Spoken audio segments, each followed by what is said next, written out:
continue cette émission tout de suite avec les critiques ciné de Pierre. On va commencer par un premier film, là, un blockbuster, hein, Le Hobbit, la désolation de Smaug. Oui, cette semaine, j'ai donc vu le tant attendu Hobbit, la désolation de Smaug, second volet de la trilogie préquelle au Seigneur des Anneaux, toujours réalisé par le néo-zélandais Peter Jackson. Attention à ce que tu vas dire. Hein. Je me prépare. Je prépare le. J'ai mis un gilet pare-balles et tout. T'en fais pas. Range ça, Benjamin. Alors bon, pas la peine de vous replacer l'histoire. Je pense que le Seigneur des Anneaux, vous savez à peu près tous ce que c'est. Sinon, si c'est pas le cas, débranchez la radio et allez acheter le DVD parce que ça c'est vraiment bien, le Seigneur des Anneaux. Ça vaut vraiment le coup. Et les Hobbits. Ça commence mal. J'ai dit que le Seigneur des Anneaux c'était bien. Non, j'ai dit que le Seigneur des Anneaux c'était bien. Non, tu as dit ça, c'est vraiment bien. Bah oui, ça c'est vraiment bien par rapport à. Parler du précieux. Par rapport à Twilight ou à des trucs comme ça, voilà. Rien à voir avec. Le Hobbit. Donc le Hobbit, pour ceux qui ne sont pas encore sortis de leur bunker depuis le 21 décembre 2012, eh bien, ça raconte tout simplement l'histoire qui a lieu avant Le Seigneur des Anneaux, c'est-à-dire les aventures de Bilbo Baggins, ou Bilbon Saquet dans la version française, oncle de Frodon Saquet, le héros du Seigneur des Anneaux, Hobbit comme lui. Donc les hobbits étant une espèce vivante humanoïde caractérisée par une petite taille, des pieds poilus et une habilité à construire de charmantes petites cahutes au creux de plaines verdoyantes. Des grands pieds poilus. Des grands pieds poilus. Ouais, voilà, c'est ça. Ils sont bien stables. C'est ça, c'est une sorte d'humain un peu bizarre, quoi. Des demi-hommes, ils les appellent. C'est ça, ouais. Aussi. Voilà. Alors bon, je vous avertis tout de suite, je ne vais pas m'épancher plus sur la mythologie de l'univers de Tolkien, auteur donc de cette saga mythique d'Heroic Fantasy. C'est un univers incroyablement riche et cohérent, ce qui est déjà très rare dans le genre, un univers cohérent dans Heroic Fantasy. Et si je ne sais pas par quel enchantement vous ne connaîtriez pas cette saga, eh bien je vous conseille vivement d'aller la découvrir. Et la trilogie cinématographique du Seigneur des Anneaux signée par Peter Jackson en est une excellente porte d'entrée. Bien meilleure en tout cas que cette nouvelle saga du Hobbit. Car en effet, hélas, cet épisode vient un peu confirmer notre déception d'un voyage inattendu, le premier volume de cette trilogie. Car n'importe quoi. On devrait filmer Ben là. Il est tout pâle, tout blanc. Ah non mais j'insiste bien, le Hobbit c'est une trilogie. Alors, où est le problème, me direz-vous tout irrité par cet affront que je fais de critiquer l'un des piliers de la pop culture contemporaine. Après tout, Le Seigneur des Anneaux c'était déjà une trilogie et c'était génial comme ça. Certes, vous répondrai-je, ragaillardi par cette remarque que j'attendais. En fait, c'est Bernard Pivot. Eh oui, c'est la réincarnation de Bernard Pivot. C'est ça. Par réincarnation, il n'est pas encore mort. Oui, non, mais c'est la réincarnation anticipée. Loin de moi, en tout cas, la volonté de remettre en question la qualité de ce chef-d'œuvre homérique qu'était Le Seigneur des Anneaux, certainement le père de l'heroic fantasy moderne et le chef-d'œuvre du genre au cinéma. Oui, mais Le Seigneur des Anneaux, les bouquins, c'était à la base déjà une trilogie, 3 fois 560 pages, ça en fait de la matière. Et en plus, dans la mythologie tolkienesque, puisque rappelons-le, presque tous les livres de John Ronald Reuel Tolkien se déroulent dans l'univers de la Terre du Milieu, Le Seigneur des Anneaux est vraiment le pilier central, la clé de voûte de l'œuvre. Publié juste après le Silmarillion, qui est un récit aux fortes inspirations bibliques, très complexe d'accès et qui raconte la création de la Terre du Milieu, Le Seigneur des Anneaux est une œuvre très riche, mûre et absolument maîtrisée. À côté de ça, Bilbo le Hobbit, qui est le premier roman de fiction de Tolkien, n'est qu'un appendice au Seigneur des Anneaux. Rappelons-le quand même, contrairement au Seigneur des Anneaux, Bilbo le Hobbit est écrit à l'origine comme un roman pour enfants. Et il ne compte pas 1600 pages, mais seulement 300 environ. Alors comprenez bien qu'adapter un roman pour la jeunesse de 300 pages en une trilogie épique de 3 fois 2h50, eh bien forcément, ça va coincer quelque part. Et ça n'a pas manqué. En effet, si le Hobbit 2 est certes plus mature et plus épique que le premier volet, il souffre quand même d'énormément de longueur.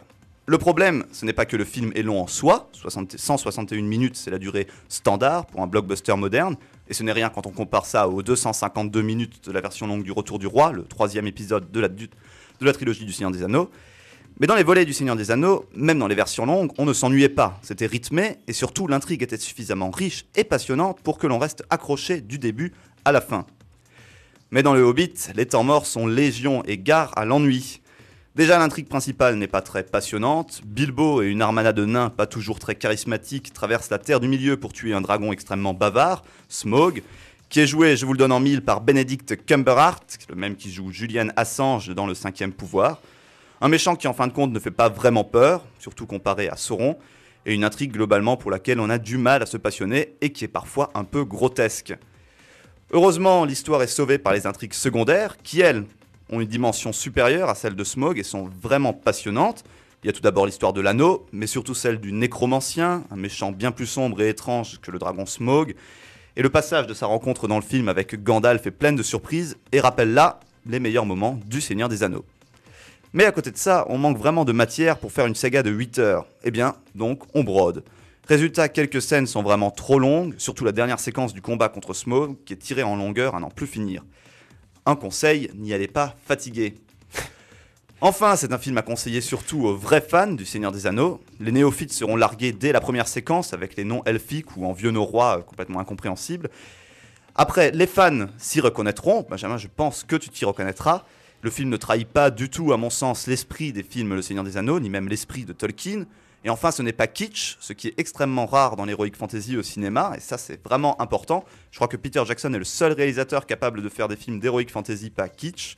Il faut dire aussi qu'il sait bien s'entourer, petit bravo pour ça. Bravo aussi au chef décorateur Dan Hanna qui a fait un boulot fantastique depuis Le Seigneur des Anneaux, pour lequel il a été oscarisé, qui est un néo-zélandais, lui aussi, il y a toute une équipe néo-zélandaise derrière ça.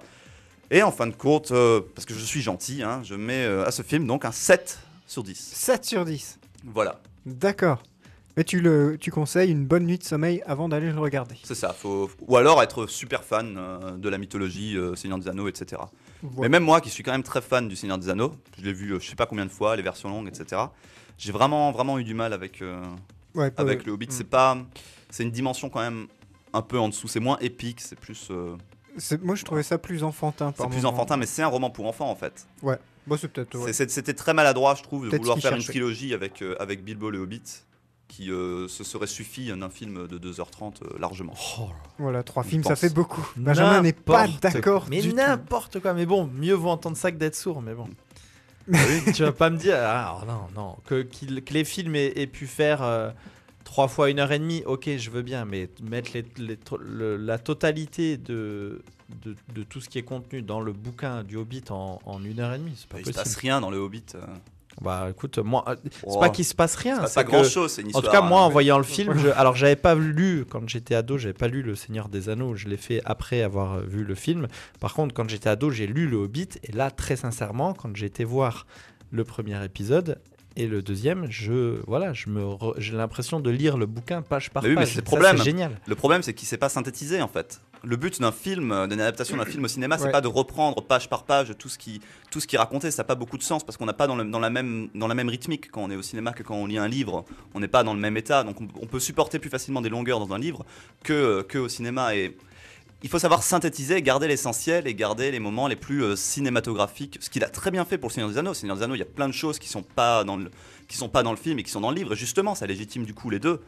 Il n'a pas réussi à faire ça avec Bilbo le Hobbit et on sent un peu qu'il a été, je pense, un peu forcé par les producteurs à faire une trilogie. Je pense qu'il y a un peu de ça derrière. Voilà. Ouais, le coup de la trilogie, ça c'est les producteurs en ce moment. Et ça se répercute sur d'autres films aussi. C'est ça tout le temps. On nous fait le dernier épisode en 2 parties pour Harry Potter, Twilight, Hunger etc. Games aussi. Hunger Games, bon. Partout. Voilà, c'est normal. Ils ont Peu raison. Importe, il a dû le faire juste pour moi et je suis bien content. Voilà. Il y avait spécial dédicace à Benjamin Wagner au début. Ouais, toi aussi tu l'as vu. Tu sais que moi, en elfique, mais j'ai vu. Moi, j'espère qu'il va y avoir un director's cut ou une version longue de la trilogie du Hobbit. Là, faut s'accrocher. 3 fois 3 heures. 3 fois 4 heures. Allez, c'est parti, on va changer de film maintenant et on va parler de La vie rêvée de Walter Mitty. Oui, c'est l'autre film que j'ai vu cette semaine. Alors, La vie rêvée de Walter Mitty, qu'on va appeler Walter Mitty pour faire plus simple, c'est un film de et avec Ben Stiller. C'est son 5e film en tant que réalisateur. Il avait déjà réalisé Disjoncté en 1996, mais aussi et plus récemment Le moyen Zoolander en 2001 et le lourdingue Tonnerre sous les tropiques en 2008. Alors avant tout, je tiens à vous rassurer, La vie rêvée de Walter Mitty est beaucoup plus dans la finesse que ses précédentes réalisations et est de loin, selon moi, l'un de ses meilleurs films. Mais avant d'en dire plus, racontons de quoi ça parle. Alors c'est une adaptation libre de la nouvelle de James Thurber, parue en 1939, The Secret Life of Walter Mitty, La vie secrète de Walter Mitty, qui est d'ailleurs le titre original du film, étrangement traduit en français par La vie rêvée de Walter Mitty. Mais contre toute attente, au regard du film, le titre français me semble plus juste que le titre original, et vous allez comprendre pourquoi. Alors avant tout, il convient de préciser que la nouvelle de Thurber est très connue aux États-Unis, on la lit en classe, etc. Alors qu'en France, en fin de compte, peu de gens la connaissent, peu de gens l'ont lue. Donc il s'agit d'une adaptation très libre de cette nouvelle, le contexte est lui totalement différent. C'est l'histoire, vous l'avez compris, de Walter Mitty, qui dans le film et de Ben Stiller s'occupe de développer les négatifs pour le magazine Life. Walter Mitty qui est donc joué par Ben Stiller aussi. Alors, si vous ne connaissez pas le magazine Live, c'est en quelque sorte le père spirituel de notre pendant français Paris Match, un magazine dont la spécialité sont les reportages photos, souvent de très beaux photoreportages, et dont le motto, le slogan est, attention je vais le lire en anglais, accrochez-vous, « Life to see things thousands of miles away, things hidden behind walls and within rooms, things dangerous to come to draw closer, to see and be amazed ». C'est-à-dire... Il y a marqué tout ça sur chaque magazine. C'est le slogan, mais c'est très important dans le film. C'est pour ça que je le cite, parce que c'est très important, c'est le slogan. Ouais. C'est le motto. C'est un truc particulier aux États-Unis. On a ce mot, là, motto, qui veut dire qu'on traduit en slogan, mais c'est pas vraiment slogan, c'est plus l'âme, l'esprit. L'accroche, voilà, c'est des phrases d'accroche. Non, c'est pas une phrase d'accroche, justement. C'est ça qui se différencie avec le slogan qu'on a chez nous. C'est-à-dire, c'est pas un truc qu'on va mettre sur la une de tous les numéros, etc. Mais c'est un truc que tous les employés connaissent et qui est censé constituer un peu l'esprit du magazine. Chaque ville, par exemple, américaine, a son motto aussi, etc. D'accord. Voilà. Il y a mon cousin qui a une moto aussi. Voilà, c'est ça. Une Honda, peut-être. Et donc, Life, donc la traduction, Life, la vie en français, donc on a aussi un jeu de mots avec le titre, pour voir des choses à des milliers de kilomètres, des choses cachées derrière des murs et dans des pièces, des choses dangereuses, pour se rapprocher, pour voir et être surpris. Ça pète quand même bien plus que le poids des mots, le choc des photos. Et ce slogan, qui est au cœur de l'intrigue du film, puisque Walter Mitty, qui est en poste depuis 15 ans à Life, new-yorkais de naissance, est l'inverse de ce slogan. Il n'est jamais allé plus loin qu'à Phoenix, Arizona. Il a toutes les peines du monde à déclarer sa flamme à la femme qu'il aime. Il n'a jamais rien vécu d'extraordinaire, mais pourtant il rêve, et comme dans le titre français, très souvent d'être un aventurier, comme celui qui prend les photos qu'il développe. Et il va devoir, vous vous en doutez bien, le devenir un aventurier par la force des choses. En effet, dans le film, le magazine Life est victime de ce qui arrive à beaucoup d'organes de la presse papier en ce moment. Il va cesser d'être imprimé pour se consacrer uniquement à une diffusion online. Ce qui entraîne bien sûr un plan social et une forte suppression de personnel. Quoi qu'il en soit, il s'agit pour l'équipe de Life de préparer le dernier numéro et la dernière couverture de ce magazine emblématique. Sean O'Connell, joué par Sean Penn dans le film, qui est en quelque sorte l'aventurier officiel de Life, et dont toutes les photos qu'il envoie des quatre coins du monde sont toujours sensationnelles, a envoyé au service de Walter Mitty une série de négatifs en précisant qu'il veut le numéro 25 pour la couverture du dernier numéro de Life. Sauf que bien sûr, le négatif numéro 25 est introuvable. Bon, je vous la fais courte, Walter se dit que Sean doit l'avoir gardé sur lui, mais bien sûr il est injoignable et personne ne sait où est-ce qu'il est, alors du coup il se lance dans une enquête aventure à la recherche de ce Sean, à la recherche aussi de la vie dont il a toujours rêvé. Alors, le premier truc que l'on pourrait reprocher à ce film, c'est son réalisme. Autant cette question de plan social liée au déclin de la presse écrite est certes dans le film un peu caricaturée, mais reste une problématique très importante et actuelle, autant toute la phase d'aventure de Walter Mitty ne tient pas la route une seule seconde. Je ne vais pas développer, mais on peut se dire presque toutes les 5 minutes « Non mais attends, ce truc c'est complètement n'importe quoi ». C'est ce que je me suis dit au début. Mais en fin de compte, le film ne se veut pas si réaliste que ça. Il s'apparente plus à une fable ou à un conte. Et en ce sens, il rappelle un peu ce film que j'avais critiqué il y a quelques mois, L'extraordinaire voyage du jeune et prodigieux Théas Pivette de Genet, qui est un conte, et ce n'est pas un film non plus ultra réaliste. Donc que Walter Mitty combatte un requin blanc en Islande ou qu'il grimpe seul, tranquillou, la montagne de l'Himalaya, en fin de compte, c'est pas très grave, parce qu'on accepte assez facilement que le film ne soit pas réaliste. Au contraire, et c'est là que le film est vraiment fort, c'est une véritable invitation au voyage. Ça donne envie de visiter le Groenland, l'Islande profonde ou même l'Afghanistan montagnard. Et même d'aller ailleurs, ça donne envie de prendre un billet d'avion et de visiter le monde, de rencontrer d'autres cultures. Il faut dire aussi que les paysages filmés dans le film, particulièrement en Islande, il a été tourné en décor réel, sont assez magnifiques et contribuent à la brochure touristique islandaise que peut constituer le film. Après, l'intrigue est très attendue et l'histoire d'amour est très bateau, mais ça reste l'archétype du film gentil, à voir en famille pour passer un bon moment de détente, avec tout de même un peu en petit plus le contexte de la rédaction d'un grand magazine face à son déclin victime des nouvelles technologies, qui est plutôt intéressant. Et je lui mets donc un 7,5 sur 10. Un peu plus que le Hobbit. Ouais, c'est marrant quand même, des notes quasiment identiques pour deux films que t'as pas du tout apprécié de la même façon. Mais en fait, je note plus par rapport à ce qu'on attend du film. Par exemple, Walter Mitty, voilà, on n'attend pas beaucoup, donc il peut être fort plus facilement. Un film comme Le Hobbit, on attend beaucoup, donc voilà, on va... T'as une notation pas personnelle, en fait. C'est plus pour voir ce qu'on a envie de voir comme film, etc. Ouais, voilà. Tes notes, c'est du gros n'importe quoi. Pour voir si le pitch... Il faut écouter les critiques, pas les notes. Je fais des notes parce que Benjamin a commencé à faire des notes. Voilà. Mais les notes, c'est bien. Voilà. C'est bien. Ça rassemble, comme à l'instant. On va continuer